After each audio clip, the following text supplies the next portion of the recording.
In today's video, I'm going to teach you how to use Microsoft Loop in Microsoft Teams. This guide will help you navigate the process smoothly and efficiently, ensuring you're leveraging all the benefits that Microsoft Loop has to offer within Teams. Let's dive right in. First, you'll want to sign in to Microsoft Teams. This is your gateway to accessing all the collaborative tools and features available within the app, including Microsoft Loop. Simply enter your login credentials and you'll be directed to the main interface of Teams. Once you've successfully signed in, locate and click on the calendar on the left-hand navigation pane.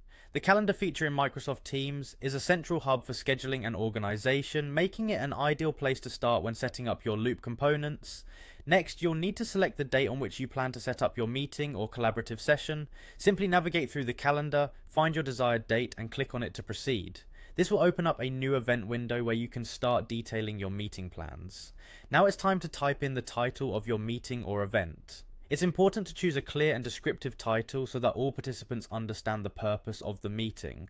This title will help keep everyone aligned and on the same page throughout the collaborative process. After you've added a title, you'll be presented with a few recurrence options. Click on Does Not Repeat for a one-time meeting or adjust it as needed if your meeting is recurring.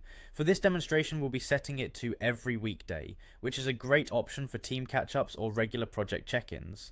Now select the specific day you want your recurrence to start. This step is simple.